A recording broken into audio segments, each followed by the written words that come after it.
Bonjour tout le monde. Ça y est, on est en direct.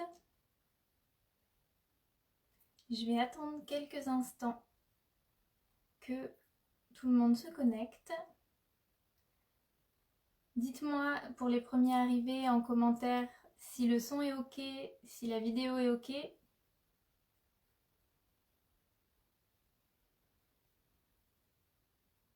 On va attendre encore quelques instants que tout le monde se connecte.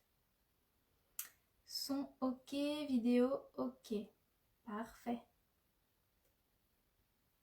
On va attendre encore quelques instants que tout le monde soit notifié. Coucou Christelle, c'est ok. Parfait. Alors pour tous ceux qui se connectent, n'hésitez pas à me dire que vous êtes ici. N'hésitez pas à me faire un petit coucou. Ça me fera plaisir. Et puis si jamais vous prenez ce live un petit peu plus tard ou en replay, n'hésitez pas non plus à me mettre un petit mot pour me dire que vous êtes par là et que vous regardez ce live. Bonjour Chris aussi qui est là. Bonjour Victoria. Coucou Bertrand, tout est ok. Parfait. Super. Bon, on va pouvoir... Coucou Nathalie. Super, merci d'être là. Si vous n'avez pas vu, Nathalie a fait un super live hier sur le thème de Noël que je vous invite à aller voir s'il est dispo en replay. Bonjour Céline.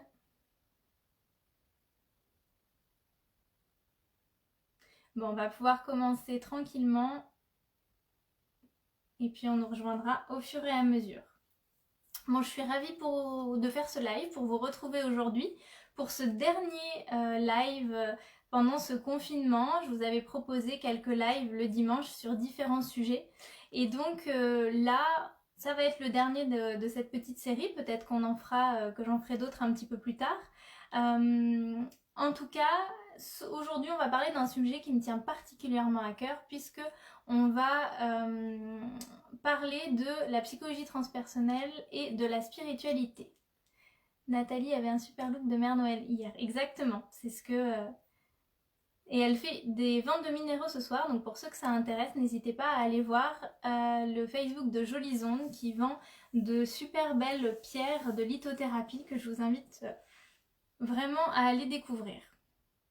Bon, donc je vous disais que ce soir, on va aborder la psychologie transpersonnelle et la spiritualité, thème qui me tient particulièrement à cœur parce que je trouve qu'aujourd'hui c'est assez délicat d'aborder ces sujets-là parce que dès qu'on parle de spiritualité, on va être catégorisé et mis dans une... comment dire, on nous parle tout de suite de ça fait un lien avec une secte, etc. Alors ça va être important pour moi de pouvoir parler de spiritualité de manière totalement raisonnée, de manière totalement concrète, sans partir sur un sujet complètement perché. Et ça, je pense que tous ceux qui me connaissent savent à quel point c'est important pour moi de pouvoir parler de tous les sujets, même les plus spirituels, mais toujours de manière concrète. Donc c'est ce qu'on va faire aujourd'hui, donc ça va se passer en deux temps. D'abord je vais vous présenter la psychologie transpersonnelle et après on va aller creuser un petit peu plus et on va aller parler de la spiritualité. D'abord, ce que je voulais vous dire, c'est comment j'en suis arrivée à la psychologie transpersonnelle. La première chose qu'il faut savoir, c'est que quand j'ai commencé ma reconversion, j'étais toujours intéressée depuis longtemps par la psychologie et j'avais hésité entre reprendre des études universitaires à la fac pour avoir le titre de psychologue classique ou alors faire des études de psychologie, on va dire pas traditionnelles, et j'ai trouvé des réponses plus intéressantes pour moi dans la psychologie transpersonnelle. Alors pourquoi ? Parce que dans la psychologie classique, pour moi, il y a un côté où on va pas assez loin, c'est-à-dire qu'on s'arrête vraiment aux choses très matérielles et je trouve que ça peut manquer un peu de sens. Déjà dans la manière de percevoir les choses, en psychologie classique, on va tout de suite dire que c'est le cerveau qui agit. Dans ma perception, c'est pas le cerveau qui agit, c'est la conscience, c'est justement ce qui anime notre corps qui va faire travailler le cerveau, qui va justement réagir à ça. Et cette petite nuance, elle va être importante parce que je trouve que on est trop réduit en psychologie traditionnelle à une espèce de biomécanique, de biochimie, et qu'on en oublie peut-être le côté sacré que je trouve dans l'être humain. Et donc, déjà ça me manquait, le fait que les apports soient très, on va dire, axés sur le refoulement, sur l'approche freudienne, pour ceux qui connaissent un petit peu, ou lacanienne, qui est un peu trop fermée à mon goût. Et ce qui m'a, on va dire, décidé encore plus, c'est le fait que moi j'ai été voir à titre personnel différentes psychologues, et en fait j'ai trouvé que ça ne m'avait pas apporté. Pourquoi ? Parce que j'ai trouvé que je passais mon temps à raconter ma vie, sans avoir ni de conseils, sans avoir même autre chose. En fait, j'avais l'impression que je pouvais faire la même chose avec une copine. Et donc, ça m'a profondément embêtée parce que je me dis, bah, pourquoi il n'y a pas plus de clés, en tout cas, quand je vais voir une psychologue classique. Et c'est moi, en me tournant personnellement vers des thérapeutes de médecine alternative, que là, ça m'a aidée. Et l'approche de la psychologie transpersonnelle, justement, apporte d'autres choses que ce cadre-là. Coucou Stéphanie, merci d'être là. Donc, pour revenir à la psychologie transpersonnelle, qu'est-ce que c'est et ça vient d'où ? C'est une forme de psychothérapie qui a été créée dans les années 1970, qui est née en fait des courants de la branche de la psychologie humaniste. Et elle intègre en fait la spiritualité dans la psychothérapie, la psychologie de manière générale. On va dire qu'elle réunit en même temps les apports de la psychologie jungienne, pour ceux qui connaissent un petit peu, et tout ce qui va être la psychologie cognitivo-comportementale, la sophrologie également. On va retrouver aussi de la philosophie du yoga et de la méditation. Donc pour essayer de simplifier un petit peu les choses, vous avez sûrement entendu parler de la notion de l'inconscient. Dans l'inconscient, on parle du subconscient. Coucou Olivier, merci Stéphanie pour... t'as le même ressenti aussi. Ben, voilà, tu vois, je pense que c'est partagé par beaucoup de gens en fait, ce sentiment d'être un petit peu frustré dans les approches classiques. Et du coup, dans la psychologie transpersonnelle, on dit qu'il y a dans l'inconscient, il va y avoir cette notion de subconscient qui est souvent associé à tout ce qui va être acquis, la mémoire par exemple, etc. Et il va y avoir, par les approches de Jung notamment, ce qu'on appelle le supraconscient. Cette partie de supraconscient, ou qu'on peut appeler le soi, que vous avez peut-être déjà entendu parler, c'est justement considérer qu'à l'intérieur d'un être humain et de sa partie inconsciente, il y a une part beaucoup plus sacrée, comme une essence pure qu'on peut appeler la part divine de chaque être humain. Et justement, cette ouverture-là, c'est celle qu'on fait en psychologie transpersonnelle et qui, moi, m'a touchée d'aller voir autre chose et de ne pas s'arrêter au côté très animal seulement de l'être humain. Donc, en fait, la psychologie transpersonnelle, de base, ça va être comme une psychothérapie classique, sauf que ça va avoir deux grandes différences. La première, ça va être que il n'y a pas de tabou, dans le sens où en psychologie transpersonnelle, on va être amené à réfléchir sur les grandes questions existentielles, c'est-à-dire le sens de la vie, c'est-à-dire la question de la mort, qu'est-ce qu'il y a après la mort, est-ce que Dieu existe, toutes ces questions qui sont très profondes et que finalement qui sont assez tabous dans notre société, elles ne sont pas abordées généralement. Et en psychologie transpersonnelle, on va justement ouvrir ce champ-là et de se dire que peut-être il serait intéressant d'aller réfléchir sur ces questions-là. Et d'autant plus quand on est dans une thérapie, comment imaginer qu'on peut faire une thérapie profonde et aller travailler sur l'être humain en voulant travailler dans les profondeurs sans aborder ces questions-là. Pour ma part, je trouve que on peut difficilement aller vraiment en profondeur si on ne va pas jusque-là, jusqu'à se poser ces questions-là. Et c'est pour ça que cette thérapie m'a plu pour aller explorer ça. Ensuite, le deuxième point sur lequel ça diffère avec les thérapies classiques, c'est qu'on va ne pas seulement avoir un échange verbal dans une séance. C'est-à-dire qu'en psychothérapie classique, c'est beaucoup d'échanges verbal. Il va y en avoir en psychologie transpersonnelle, mais il va y avoir une phase où on va venir travailler justement sur l'inconscient, sur l'intuition, et notamment par on va dire, l'outil principal de la psychologie transpersonnelle va être le rêve éveillé dirigé. Ça ressemble un petit peu à la méditation guidée ou à la sophronisation pour ceux qui font de la sophrologie, et sauf qu'on va venir échanger pendant ce moment-là. Donc on va faire une relaxation du corps classique et on va demander à la personne d'imaginer des images ou de laisser venir des émotions, des sensations, et on va échanger ensemble dessus, et ce qui va permettre d'aller plus loin et faire sauter la barrière juste du mental. Donc c'est ce qui va être important dans cette thérapie. En fait, elle va apporter des outils plus concrets qui, en tout cas, moi, me parlent plus que simplement l'échange qui va être important, mais on va aller plus loin, d'accord, pour intégrer des choses en profondeur. Et après, en psychologie transpersonnelle, on va pouvoir utiliser aussi d'autres outils, comme par exemple l'art-thérapie, comme l'écriture intuitive par exemple. Il y a plein de manières justement d'utiliser ça. En tout cas, il y a beaucoup d'outils de développement personnel qui vont être associés. Et à chaque séance, il va y avoir vraiment des exercices concrets à pouvoir réaliser ensuite. Et ça c'est important pour moi pour justement avancer. Parce que je trouve que dans, pareil, une psychothérapie classique, je trouve que l'avancement personnel peut être assez lent. Et le but, c'est aussi de faire bouger les choses et de mettre en place dans sa vie des choses qui vont venir concrètement changer nos comportements, nos conditionnements, etc.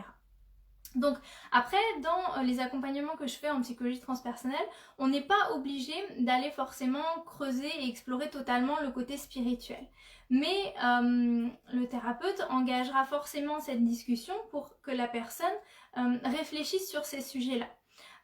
Par exemple, si j'ai quelqu'un qui vient me voir juste pour une problématique familiale classique, on va pouvoir travailler dessus en psychologie transpersonnelle sans forcément aller vraiment sur le côté spirituel. Néanmoins, dans déjà au moins le premier rendez-vous, je l'inviterai à réfléchir sur quel est le sens de la vie pour elle, quelles sont ses croyances, pour aller vraiment explorer tout ça. Ok ? Donc, on va pouvoir, après, pour les personnes qui le souhaitent, aller un peu plus loin sur la question de la spiritualité. Et je dirais que le thérapeute n'est pas là pour donner des réponses strictes, parce que ça, c'est quand même très personnel, mais on va amener à réfléchir.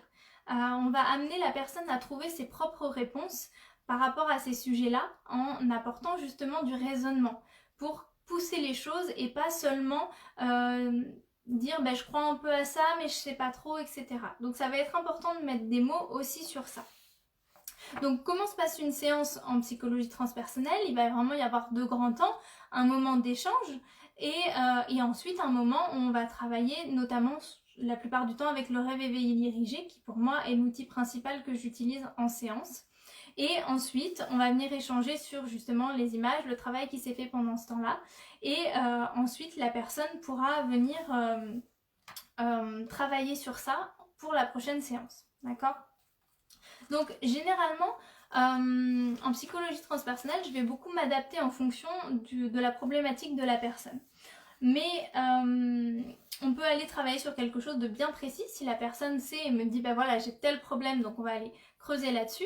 Par contre, ce que je propose et c'est pratiquement le plus d'accompagnement que je fais, c'est là-dessus. Je propose aussi un accompagnement complet sur les 5 domaines de vie. Pour moi, il y a 5 domaines fondamentaux dans notre vie qui va être important d'aller explorer. Ces 5 domaines vont être la famille, bien évidemment, le couple, les questions existentielles, le travail et les problèmes personnels. Alors souvent, les 3 premiers, enfin dire la famille, le couple, le travail, ça nous paraît évident en termes de domaine de vie, mais après c'est un peu plus, comment comment dire, les personnes ont un peu plus de mal à s'y retrouver dans justement les grandes questions existentielles et les problèmes personnels. Les grandes questions existentielles, ça va vraiment être de chercher quelles sont mes croyances. Qu'est-ce que je pense du sens de la vie, c'est quoi ma mission de vie, comment je peux développer ma confiance justement en la vie, tout ça, toutes les questions tabous dont je vous parlais au début, c'est ce qu'on va y répondre dans ce thème-là.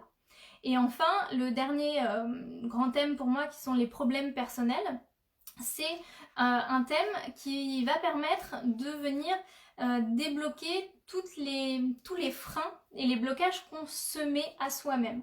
Parce qu'en fait, la plupart du temps, ce que je me rends compte, c'est que les problèmes qu'on peut avoir, ils viennent pas de l'extérieur. Il peut y avoir forcément des fois des épreuves de vie, des événements extérieurs, mais la plupart du temps, quand c'est question de la confiance en soi par exemple, c'est souvent des automatismes, des vieux schémas, des barrières qu'on se met, et le but c'est d'aller faire sauter ça et prendre conscience qu'on peut agir sur ça. Donc c'est ce que j'appelle les problèmes personnels, où on vient vraiment s'attaquer à la manière dont on se voit et à la manière dont on travaille par rapport à soi.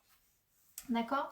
Donc voilà, la majorité, on va dire, de mes accompagnements en psychologie transpersonnelle se font sur ces 5 thèmes.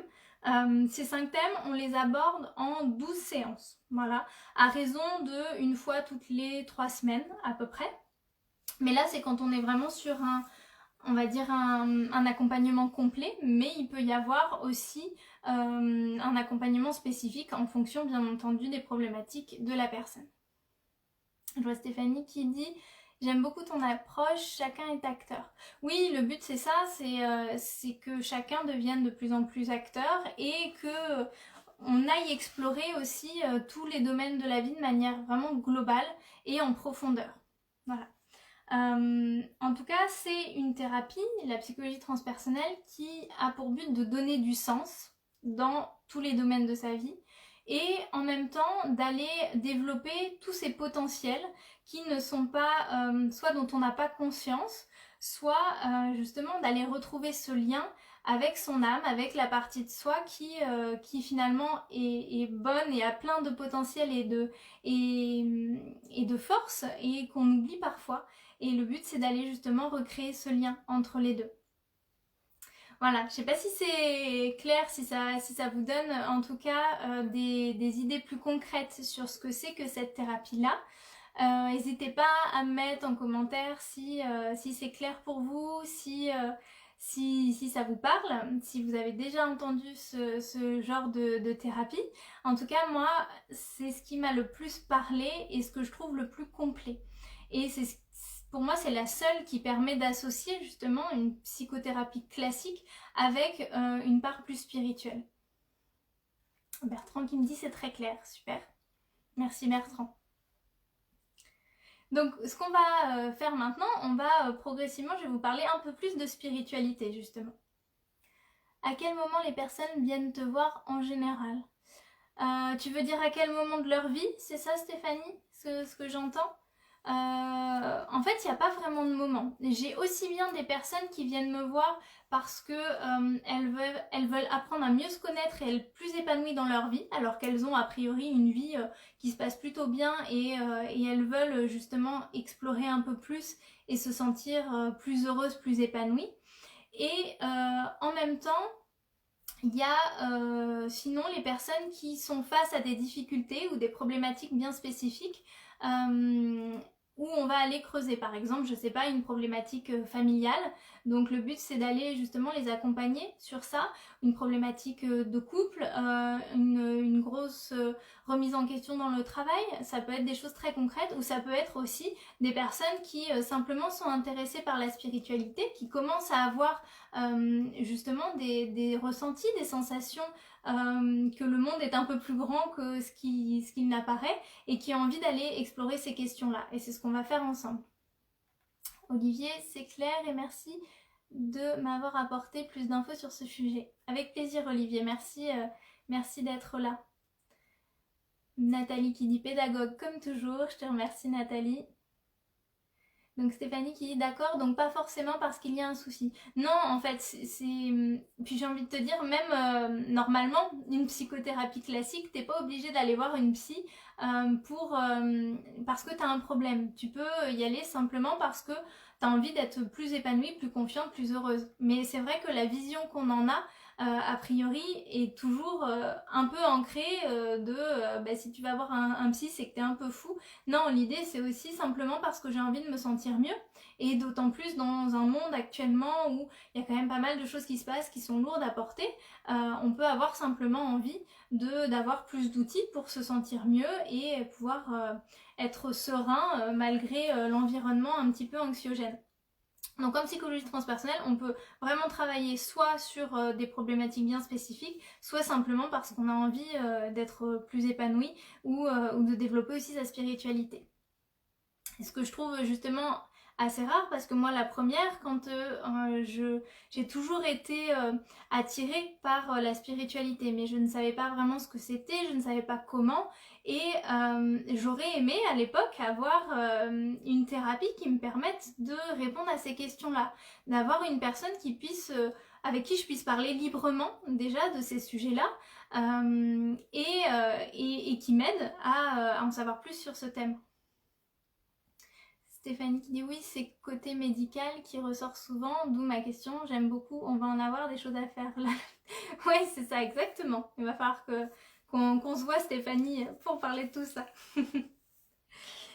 En tout cas, voilà, pour ce que je peux vous dire là par rapport à la psychologie transpersonnelle. N'hésitez pas de toute façon tout au long si vous avez des questions, si il y a autre chose que vous voulez approfondir à ce sujet-là.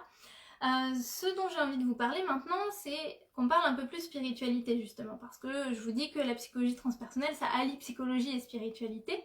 Mais comment on peut justement en parler un peu plus profondément de ce sujet-là? Alors la spiritualité, c'est quoi d'abord? C'est une approche qui considère que le monde ne se limite pas aux réalités matérielles et que ça ne se limite pas donc à ce qu'on peut voir, toucher, et que peut-être il y a autre chose et une réalité immatérielle que l'on peut appeler spirituelle. Dans spirituel, on peut y mettre aussi bien les pensées, les émotions, que tout ce on ne peut pas justement voir, mais tous les ressentis, les énergies, les ambiances, tout ce qui va être justement au-delà du visible. La deuxième chose, c'est que dans cette vision-là, on considère que... Ah, attendez, j'ai une question. La psychologie transpersonnelle se fait uniquement dans cette vie où on peut aller travailler dans des vies antérieures, par exemple. Merci pour ta question, Christelle. On peut aller travailler éventuellement dans des vies antérieures avec la psychologie transpersonnelle, mais il faut être prudent. En tout cas, en psychologie transpersonnelle, on dit que même si on va travailler sur des choses de vie antérieure, on ne va pas exactement revenir dans une vie antérieure, etc. Par contre, par le rêve éveillé dirigé, on peut faire revenir des choses et par des images notamment qui sont assez parlantes, des images et des émotions sur lesquelles on va pouvoir travailler et aller comprendre en quoi ça nous influence aujourd'hui et comment on peut être mieux par rapport à cette problématique dans nos vies. Parce que en psychologie transpersonnelle, on considère que ce qui est important, c'est, on va dire, comment on est maintenant et ce qu'on vit maintenant. C'est-à-dire qu'on peut avoir des problématiques qui viennent de vie passée, on va y revenir, mais l'idée, c'est pas d'aller travailler sur le passé, c'est vraiment de voir, bon, ok, ça me fait ressortir ça aujourd'hui, comment aujourd'hui je peux traiter ça. Donc voilà, on va encore plus s'intéresser à ce qui se passe maintenant et les relents justement peut-être de choses passées qu'on va pouvoir travailler là maintenant. J'espère avoir répondu à ta question. Et ce que je disais du coup, c'est que en psychologie transpersonnelle, on considère, et dans la spiritualité de manière générale, que un être humain est en réalité une âme spirituelle dans un corps matériel. Et finalement, ça change notre approche. En spiritualité, puisque j'étais partie vraiment de cette définition de la spiritualité, on dit que la spiritualité va nous inviter à rechercher le sens de chaque chose. Ça va être la première, on va dire, le premier but, je trouve, de la spiritualité. Et ça va nous amener au fait qu'à chaque conséquence, il y a une cause. Et donc que peut-être il y a une cause première à tout ce qui est une réalité, en fait, une force, une énergie transcendante à nous que l'on peut appeler Dieu, la vie, l'univers, qu'on peut appeler de différentes manières. Alors je sais qu'on peut, quand à chaque fois qu'on aborde ces questions-là, c'est toujours on aborde un sujet perché, comme je disais tout à l'heure, c'est assez tabou. Et je pense qu'on peut amener ces dimensions-là tout en raisonnant. C'est important de faire la différence entre déjà la religion et la spiritualité, où la religion va amener, peut facilement enfermer. Après, ça dépend de la manière avec laquelle on l'aborde, qu'on soit d'accord, mais dans la spiritualité, il ne va pas y avoir de dogme.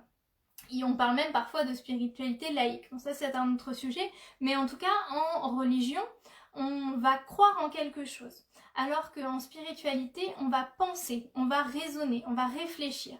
Et c'est ce qui, moi, m'intéresse justement dans la spiritualité, ça va être plutôt une approche philosophique plutôt qu'une croyance qui se base surtout dans la religion sur des textes. La spiritualité, c'est avant tout une expérience.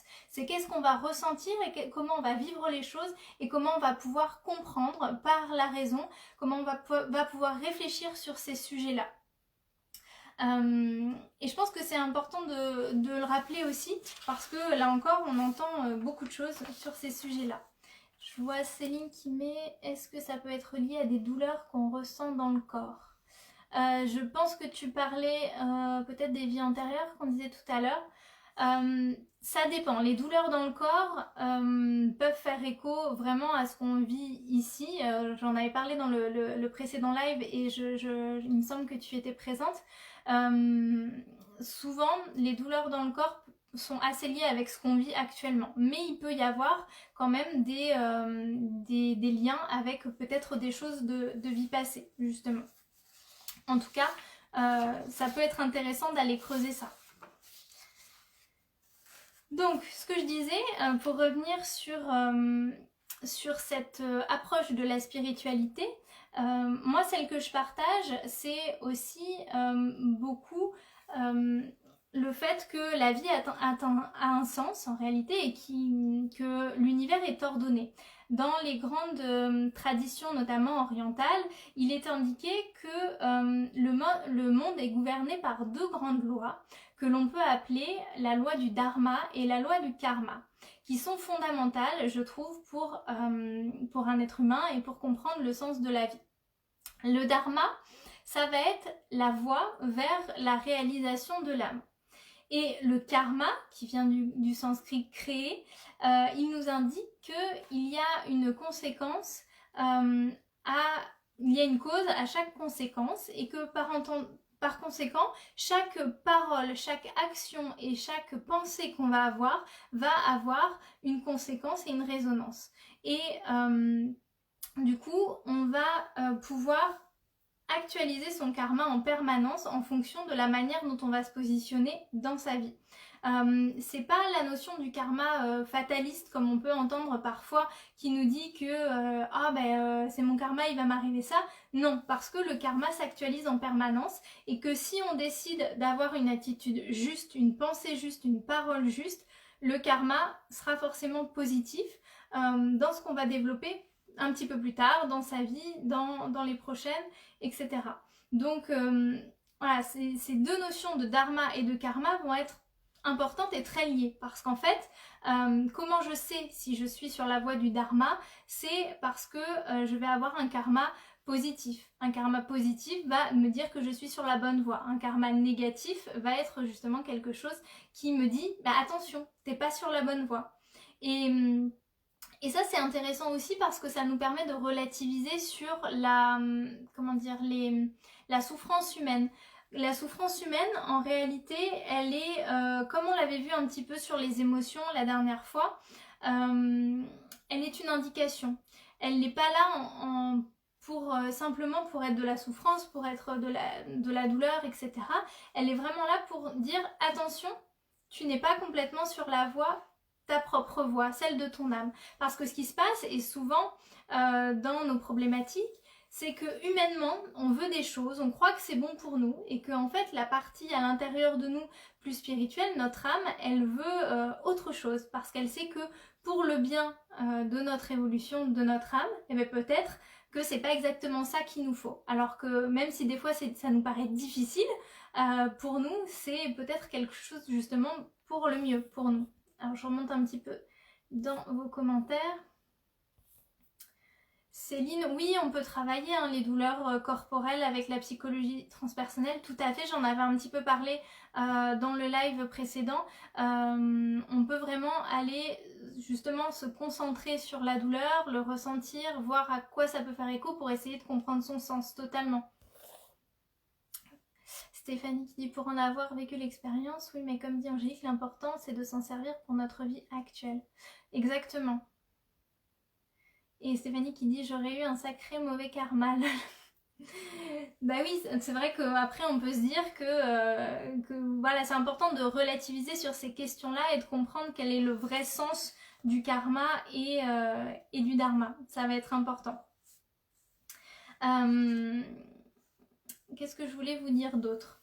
Je pense que justement cette perspective du karma et du dharma, en tout cas moi, m'a aidée dans ma vision de la vie et de comprendre qu'en fait la vie n'est qu'une expérimentation, nous permet d'expérimenter. À bientôt Olivier, merci d'avoir été là.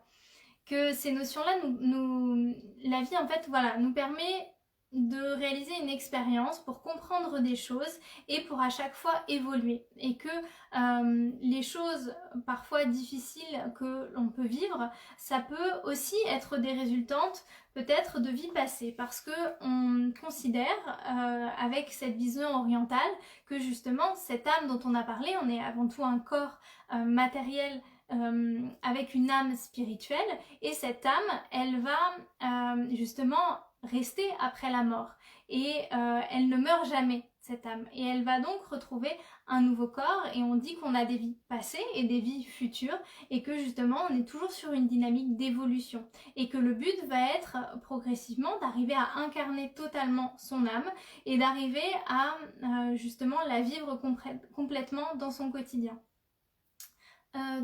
Te rejoins totalement même si on vit des épreuves difficiles. Oui, ce que je disais c'est que du coup même si parfois dans cette vie-ci on a l'impression d'avoir des choses difficiles à vivre, ça peut arriver, il y a des expériences de vie qui sont difficiles et dans cette vision-là ça répond à la question sur le fait qu'il y a peut-être en fait des choses de vie passée un karma passé qui justement se réalise et s'actualise là maintenant et c'est pour ça que parfois on a des choses plus difficiles dans ces vies-là. Mais que justement si on décide d'avoir une attitude différente et d'agir différemment et de dépasser ce karma-là, et ben, ce qui fait que pour les prochaines vies, ce sera des vies plus sereines, plus apaisées en fait. Et en fait, moi j'aime cette vision-là parce que ça nous remet responsables de nos vies et pas se dire que du jour au lendemain il peut m'arriver un truc horrible et je sais pas pourquoi et c'est le hasard. La question du hasard pour moi est très anxiogène et je me dis les personnes qui ont dans leur croyance finalement que tout arrive par hasard, je me dis ça doit être très difficile et on doit vivre avec une grande insécurité de se dire que ça peut tomber sur n'importe qui, n'importe quand, alors qu'avec cette notion justement karmique, on peut se dire que justement tout est juste et qu'on a des moyens de vivre une vie plus sereine et qui nous correspondent. Et c'est justement tout le but du travail sur soi. Dans une vie passée, j'ai vécu un accident et justement ça explique pourquoi je vis un handicap et je dois accepter ce chemin pour soigner le côté beau aux yeux de chacun. Merci de ce témoignage Stéphanie, c'est intéressant justement qu'on puisse voir cette part-là. Donc je te remercie d'avoir communiqué là-dessus. Donc je pense que ça nous permet du coup de voir la vie d'une manière différente, de voir la vie d'une manière où il y a plus de sens. En tout cas, c'est ce qui est important pour moi. Et se rappeler qu'on a toujours un libre arbitre. Alors le libre arbitre, c'est important de le comprendre et c'est ce que je vous disais tout à l'heure sur le fait que parfois on va vouloir faire des choses absolument parce qu'on se dit oui ça c'est bon pour moi, mais en fait c'est bon à titre on va dire humain, mais en fait dans mon âme c'est pas exactement ce qu'elle veut. Et donc il y a une espèce de lutte intérieure et qui fait que ça se passe pas comme on veut, on n'arrive pas à avoir exactement ce qu'on veut et c'est là que va être mis en avant tout ce qui est la question du lâcher prise et la confiance en la vie. En plus, pour revenir justement sur cette idée qu'il peut exister justement une énergie transcendante à nous, qu'on peut appeler l'univers, la vie, Dieu, peu importe comment on l'appelle, c'est important de considérer que cette force-là, elle est aussi bien immanente que transcendante. Ça veut dire quoi? C'est qu'elle est aussi bien extérieure que intérieure à nous. Et que quand on prend conscience de ça, on se rend compte que déjà, si elle est intérieure à l'intérieur de moi, ça veut dire que je peux communiquer facilement avec elle. Et qu'en fait, on a beaucoup plus de ressources que ce que l'on croit, beaucoup plus de recours, et que quand justement je vis quelque chose où je me sens limitée, où j'ai l'impression que je ne peux pas, moi, faire quelque chose, je peux demander de l'aide. Je peux me connecter avec cette partie plus divine que je peux ressentir à l'intérieur de moi pour m'aider, me guider justement à avancer. Et j'ai envie de dire même plus que ça, c'est-à-dire que quand je ressens cette force à l'intérieur de moi, ça veut dire que si elle est à l'intérieur de moi, j'ai aussi tous ces potentiels. Et que il est important que j'aille recontacter tous mes potentiels et tout ce dont je suis vraiment capable de faire. Aujourd'hui, il y a des témoignages aussi incroyables de personnes qui arrivent à travailler sur elles-mêmes, à reconnecter avec leur âme et cette puissance en elles et qui arrivent à faire des trucs incroyables. Je pense par exemple à un livre qui s'appelle La méditation m'a sauvé d'un moine qui a justement réussi à même reconstituer sa jambe par la méditation. Donc c'est des choses incroyables qui s'explique par ça en fait, par le fait qu'on a bien plus de potentialité, de ressources que ce que l'on veut bien nous faire croire. Et l'idée c'est d'aller par différentes thérapies, mais ça peut être par n'importe quel moyen, d'aller reconnecter ça pour son bien-être, pour son épanouissement, ça va être vraiment important. Et je dirais que du coup, tout ça, toute cette spiritualité dont on parle, ce qui va être important, c'est, comme je disais, de l'expérimenter. Ça va être important de ne pas simplement croire qu'il existe des choses, mais simplement les ressentir et se dire oui, je sais. En fait, j'ai même pas besoin qu'on me convainque ou je suis obligée de me répéter des choses. Je sais en moi que c'est vrai. Je l'expérimente chaque jour et c'est ça qui va me donner de la force. Et j'ai envie de dire aussi que la spiritualité, c'est quelque chose qui ne doit pas, se vivre seulement dans la pensée et de se dire qu'il existe un monde de bisounours quand on est là-dedans. Non, la spiritualité pour moi, c'est comment je peux réellement vivre ma vie matérielle la plus épanouissante possible.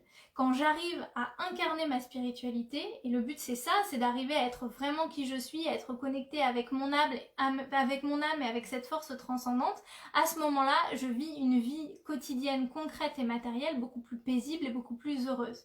Et je pense que le véritable but peut-être de cette vie humaine, c'est de reconnaître que nous avons besoin de se connecter avec cette force-là pour pouvoir incarner tous ses potentiels, se connaître davantage, savoir qui l'on est et connaître cette partie de soi qui est justement divine, qui est plus profonde et plus sacrée et qui va nous aider dans le quotidien à vivre la vie de manière plus épanouissante, avec plus de sens. Le but en fait, c'est d'être de plus en plus conscient de nos actes, de nos pensées, de nos paroles, pour pouvoir de plus en plus être sur cette voie du dharma et avoir du coup un karma positif et qui va nous soutenir et nous rendre de plus en plus épanouis. Voilà, je sais pas si ça vous parle un petit peu tout ça, n'hésitez pas à me dire. Stéphanie, de rien, ça rejoint ce que tu dis et c'est important pour tous. Oui, je pense que ces questions-là sont importantes pour tous. Je pense profondément qu'on ne peut pas réellement être heureux sans spiritualité. C'est une croyance que j'ai profonde et je pense que chaque être humain doit se poser toutes ces questions-là pour savoir où l'on va, d'où on vient, qu'est-ce qu'on a envie de réaliser. Et quand on se pose ces questions profondes, ben, ça va amener des réponses aussi différentes. Et la psychologie transpersonnelle, par exemple, est une thérapie qui nous permet d'incarner de plus en plus ses potentiels, son potentiel divin, si on peut dire. Mais on peut le faire par d'autres moyens aussi. Mais en tout cas, moi, c'est un des moyens que j'ai choisi, que je trouve le plus efficace pour ça. Et je pense que il est important d'utiliser ça pour son quotidien, à chaque instant. Et pas considérer que la spiritualité c'est quelque chose de lointain et de perché, mais qu'au contraire c'est en l'utilisant, c'est en travaillant avec ce côté spirituel qu'on peut dans la vie très concrète et matérielle être plus dans l'abondance, plus dans l'épanouissement, plus dans ces choses-là. J'espère que ça vous convient, que ça vous intéresse, que ça vous interpelle peut-être, parce que je sais qu'on n'a pas l'habitude de parler de ces sujets-là. Et c'est ce que je vous disais en commençant ce live, c'est un sujet que moi la première j'ai un petit peu de mal à aborder parce que je trouve que c'est parfois difficile de pouvoir aborder ces sujets-là facilement. Je pense qu'il est important de raisonner par soi-même, de se faire sa propre idée, mais de ne pas s'enfermer et de se dire qu'il ne faut pas parler de ces sujets-là. Au contraire, plus on en parlera, plus justement ça libérera quelque chose et ça nous aidera à être aussi plus épanouis. J'adore. Merci Stéphanie. C'est adorable. Je vous laisse me poser peut-être quelques dernières questions sur ce thème-là, sur ce sujet-là. De toute façon, je mettrai ce live en replay, donc vous pourrez à chaque fois mettre même des questions si vous voulez, j'y répondrai ensuite en commentaire. Si ça vous intéresse, je vous mettrai dans les commentaires le lien vers la psychologie transpersonnelle que j'ai expliqué sur mon site. Christelle qui dit c'est un sujet délicat mais tellement intéressant une fois qu'on ouvre la porte de la spiritualité. Oui, c'est ça, c'est comme tu dis, c'est délicat parce qu'aujourd'hui on a l'impression de ne pas pouvoir en parler si facilement et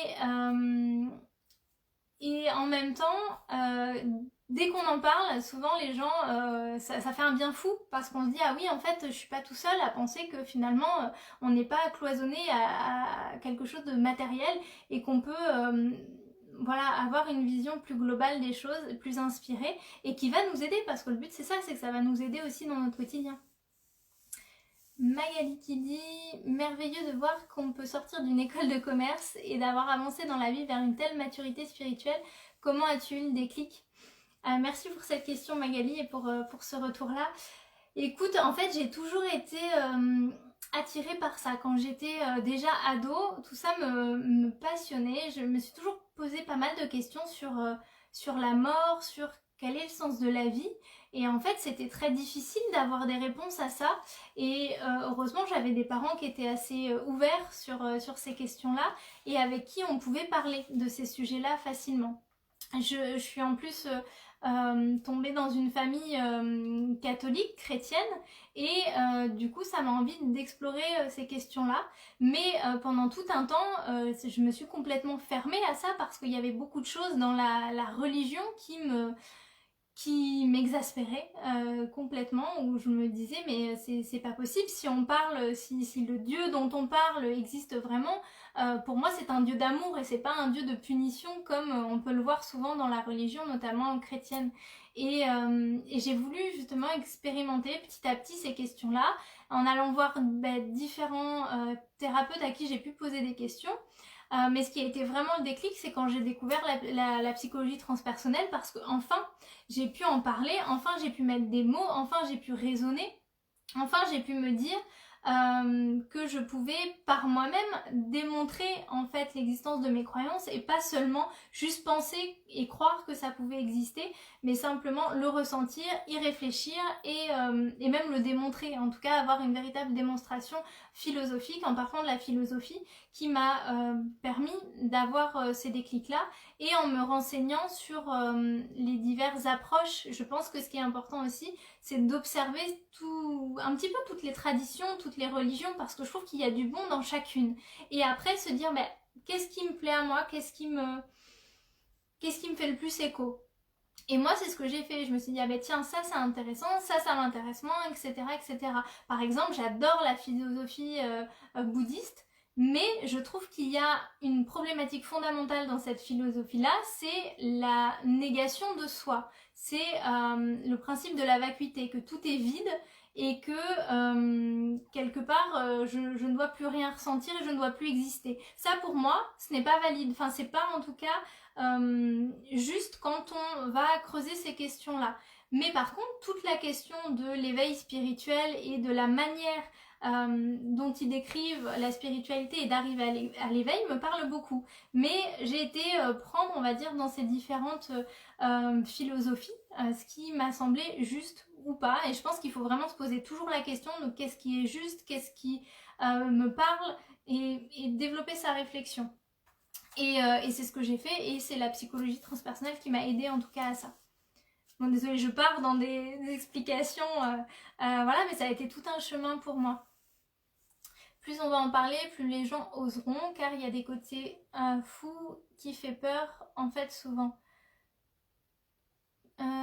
Oui, je suis d'accord avec toi, je pense qu'il faut en parler et en parler de manière le plus concrète possible sur le fait que c'est finalement ce qui nous aide à être pleinement heureux, épanoui et dans la matière finalement. Céline qui met comment peut-on connaître son chemin de vie? C'est une vraie bonne question. Je dirais que en fait le chemin de vie, quelque part, c'est le même pour chaque âme humaine, c'est d'être pleinement soi-même. Je pense que c'est ça, le véritable chemin de vie de chacun.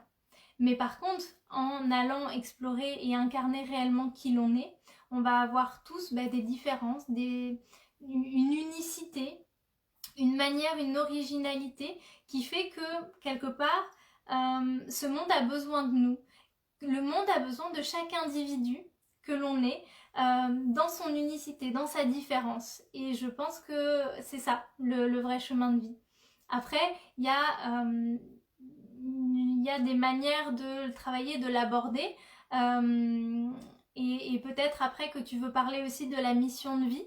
Ça peut être un petit peu différent, ça dépend comment on l'oriente, mais on pourrait se poser la question aussi. J'espère que ça répond en tout cas, Céline, à ta question. Magali, comment as-tu trouvé ta mission de vie? Merci pour ta belle réponse à ma première question. Eh bien, comment j'ai trouvé ma mission de vie? En fait, je pense qu'on ne peut pas passer à côté de sa mission de vie. Je sais que ça paraît assez bizarre, mais je pense que peu importe ce qu'on fait, on sera quand même sur sa mission de vie. Et que c'est important de ne pas se mettre une pression supplémentaire pour se dire ah ouais, je dois réaliser ça, je dois faire ça. Je pense que la mission de vie, elle est dans l'être et pas dans le faire. Ça peut après ressentir et s'actualiser sur certaines choses dans le matériel qu'on va réaliser, mais je pense que avant tout, la mission de vie, c'est ce qu'on est. Et du coup, à partir du moment où on pense être de plus en plus soi-même, on est sur sa mission de vie.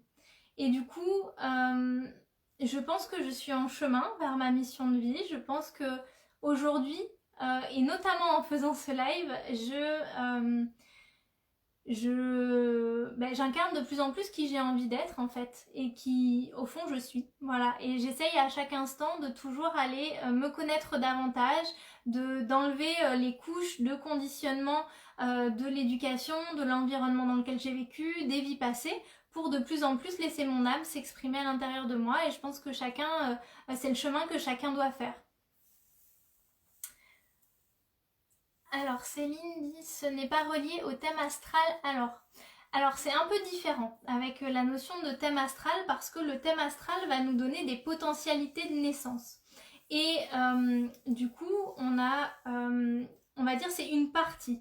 Le thème natal, pour bien expliquer, il y a quelque chose qui me plaît beaucoup dans l'approche justement de la médecine traditionnelle chinoise qui dit qu'en fait un être humain est constitué de 3 énergies. L'énergie de ce qu'ils appellent l'âme, du nouveau-né qui s'incarne, en fait ça va être son âme, mais il est constitué de 2 autres énergies qui sont l'énergie parentale, ce que les parents vont transmettre au moment de la fécondation, et ce que vont transmettre ce qu'ils appellent la cosmologie, et donc ça c'est le thème astral. Et donc un individu est constitué de ces 3 énergies, et le thème astral est une composante en fait de cette mission de vie. Donc le thème astral va nous donner des pistes, des clés, mais c'est pas l'outil qui va nous permettre de faire ce travail à l'intérieur de nous. Il va nous aider à voir justement peut-être un peu plus dans la matière sur quoi je peux m'appuyer, quelles sont mes compétences, mais il n'y a pas que ça, on peut aller encore plus loin au niveau de son âme. Voilà, j'espère avoir répondu à ta question. Stéphanie qui dit on apprendra jusqu'à la fin de notre vie. Oui, évidemment, hein, et encore les vies prochaines. Et c'est un des grands drames quelque part humains, c'est parce qu'on a tous envie d'être arrivés au bout, on a tous envie d'être, comment dire, de se dire bah ça y est, maintenant je suis complètement heureux, maintenant je sais tout complètement faire, mais en fait il n'y aura jamais ce moment-là. Parce qu'il y aura toujours des étapes et on pourra toujours apprendre plus. C'est ce qui fait la beauté des choses, mais c'est ce qui fait aussi la difficulté qu'on a en tant qu'être humain de se contenter de l'étape à laquelle on est. Parce que souvent, on vise haut, on se dit oui quand je serai arrivé. Mais en fait, on n'est jamais vraiment arrivé. Et ça, c'est très important à comprendre et à accepter pour être heureux. Est-ce que tu peux dire à mon mari que la mission de vie est dans l'être et pas dans le faire? Haha, comment communiquer cela dans le couple? Ah, c'est une bonne question. C'est une très bonne question. Comment communiquer sur tout ça dans le couple? Je pense que il faut que dans le couple, mais comme avec les proches, hein, il est important de parler de tout ce qu'on ressent et de communiquer sur toutes ces croyances-là, et que de toute façon, tu ne pourras pas le convaincre s'il ne partage pas cette vision-là. Mais ce qui est important, c'est peut-être que tu lui exprimes toi la manière dont tu vois les choses, et que tu essayes de lui en parler de manière le plus concrète possible. Souvent, les hommes, ils sont quand même très assez dans le matériel et assez dans le factuel, genre dans la réflexion. Et ils ont besoin d'une compréhension qui soit pas que le pôle intuition et émotion comme nous on est plutôt les femmes. Et en tout cas ce qui a marché moi avec mon mari, donc je partage avec toi ce qui a marché pour moi, c'est vraiment l'approche philosophique, l'approche comment je peux raisonner autour de ces questions là pour apporter des réponses concrètes, et à chaque fois exposer chacun son point de vue, lui le sien, moi le mien, et justement que chaque point de vue fasse grandir l'autre, parce que souvent ils ont aussi une réflexion qui est très intéressante et qui nous permet, moi ce qui a été intéressant avec mon mari, c'est justement son approche très concrète et très factuelle. Lui il me répondait des trucs où je me disais ah mince, mais en fait mais c'est vrai, je ne sais pas répondre à ces questions-là. Comment je peux répondre concrètement? Et donc, on allait chercher ensemble comment on pouvait répondre à mes croyances par quelque chose de factuel, en fait. Voilà, donc ça demande beaucoup d'échanges, beaucoup de communication, et ça doit se faire dans la bienveillance, dans la douceur, et c'est riche quand on arrive à aborder ces questions-là dans un couple, ça apporte tellement. Donc, je t'encourage à faire ça. Je ne sais pas si ça répond à ta question, mais en tout cas, voilà comment moi j'ai fait. Et oui, une fois fini, on recommence, dit Stéphanie. Alors, on recommence, mais pas totalement pareil. Je pense que les qualités qu'on a acquises dans une vie, on les garde pour la vie prochaine. Moi, c'est ce que je pense. Et que justement, ce qu'on vient de travailler, c'est ce qui n'est pas encore actualisé et ce qu'on a besoin justement de défaire. Et les personnes qui, justement, se disent oui, bon, ça, j'ai pas envie de travailler dessus, ou je pense par exemple à quelqu'un qui a une problématique, je sais pas, familiale très profonde et qui met des œillères et dit bon bah de toute façon, je sais pas, par exemple mes parents sont morts, j'avais une problématique avec eux et de toute façon bah ce sera jamais réglé et c'est comme ça. Non, je pense que même quand, même si les parents sont partis, etc., on peut quand même travailler soit sur cette problématique-là pour éviter de se la repayer dans une vie suivante. Parce que c'est ça aussi. L'idée, c'est de toujours avancer et de se dire que ce qu'on acquiert dans cette vie-là, on le garde. Mais par contre, ce qu'on ne veut pas travailler ou qu'on a du mal, eh bien, on risque d'avoir besoin de retravailler dessus plus tard. Oui, et heureusement pour notre âme. Oui, heureusement qu'on garde toutes les qualités et toutes les choses sur lesquelles on travaille. Mais c'est pour ça que plus on va travailler, plus on va dire, acquérir ces nouvelles compétences, ces nouvelles qualités, plus ça nous aidera aussi à avoir un karma plus positif. Bon, voilà, je sais pas, ça fait, je sais pas combien de temps ça fait, du coup, ce petit live. Je pense que je vais... Ah oui, ça va faire presque 1 heure. Bon, ben, je pensais pas avoir à dire grand chose, mais en fait, on en dit beaucoup dès qu'on commence sur ces sujets-là. Ça reviendra, oui, je suis d'accord, ou de la refiler aussi à nos descendants. Oui, alors ça, oui et non. Je pense que si nos descendants ont les mêmes problématiques que nous, c'est parce qu'ils avaient aussi cette problématique-là à travailler. Et c'est pas uniquement parce que nous, on leur transmet nos blessures. Sinon, ce serait quelque part trop facile ou trop injuste. Et si une âme s'incarne dans une famille, c'est parce qu'elle a ces choses-là à travailler dans cette famille. Et donc, c'est pas anodin, elle vient aussi chercher peut-être ces blessures-là de cette famille-là. Voilà, tu vois, en tout cas, c'est ce que je pense. Voilà, si vous avez des dernières questions, sinon on va s'arrêter là. J'attends quelques instants encore. En tout cas, je vous remercie d'avoir été présent pour ce live sur ce sujet, comment dire, atypique et si important. Et j'espère que ça vous aura permis de réfléchir un peu plus à tout ça. Alors, Magali qui dit... Si, super, très bien, j'ai aussi grandi dans une famille très chrétienne malgré leur divorce pour faute de 15 ans. Aujourd'hui, est-ce que tu arrives à parler de Bouddha ou d'autres sujets sans heurter leurs limitations liées aux croyances? Aujourd'hui, j'essaye de plus en plus. Bouddha, c'est assez facile d'en parler parce que pour moi, Bouddha, c'est un être qui, du coup, a simplement, justement, s'est éveillé. Il y a cette question-là est plus facile à en parler que, par exemple, Jésus ou des choses comme ça. Mais pourtant, je pense que ces personnages ont vraiment quelque chose à nous apprendre. Je pense que Bouddha, il est l'image clairement de la sagesse, de l'intelligence, de la connaissance, et que Jésus, c'est l'image de l'amour inconditionnel, l'amour universel. Et que si on arrive à sortir un petit peu de l'image traditionnelle qui nous a été inculquée, on peut vraiment utiliser ces images-là comme des images ressources, et comme se dire que si eux, ils y sont arrivés, peut-être que nous aussi, on peut arriver à se surpasser et à se diriger progressivement, même si on en est loin, vers l'éveil. Et du coup, j'arrive à en parler assez facilement, notamment de Bouddha. Maintenant, évidemment, mon discours est adapté en fonction des personnes avec qui je discute. Et il y a des fois, clairement, on va pas sur ces sujets-là parce que je sens que simplement les personnes ne sont pas spécialement réceptives. Après, j'essaye de lancer quelques petites graines, mais je vais pas me lancer dans un débat profond si je sens que les personnes sont complètement fermées. Mais je pense que c'est important de semer quand même des graines à chacun à son niveau.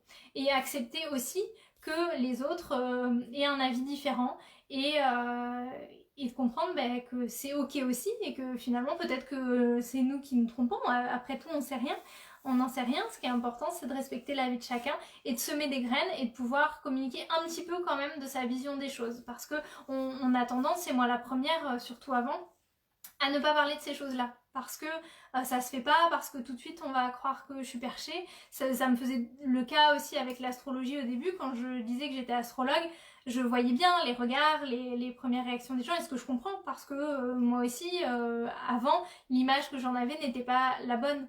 Mais je pense qu'il faut assumer qui l'on est de plus en plus, et pouvoir en parler sans...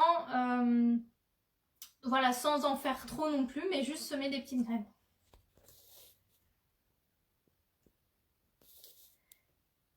Merci Magali du coup. Oui, Stéphanie, donc Stéphanie qui fait là son live, donc j'imagine, je sais pas sur quoi porte le sujet, je vous invite aussi à suivre le live de Stéphanie si vous voulez. Bon, je vous remercie pour tous vos petits messages, pour votre présence. C'est vraiment super d'avoir pu échanger avec vous sur ces thèmes-là ce soir. N'hésitez pas à me mettre, si vous voulez, à partager ce live pour justement ouvrir peut-être les consciences d'autres personnes sur ces sujets-là. Si besoin, si vous reprenez ce live en replay, n'hésitez pas à mettre votre nom pour me dire que vous avez regardé ce live. Des questions, si vous en avez, vous pouvez les mettre ici, j'y répondrai avec plaisir. Et je vous mets le lien vers la psychologie transpersonnelle si jamais ça vous intéresse. En tout cas, je vous souhaite une très belle soirée et je vous dis à bientôt, au plaisir de vous retrouver dans quelques temps peut-être pour un nouveau live. Je vous embrasse, bon dimanche, au revoir tout le monde.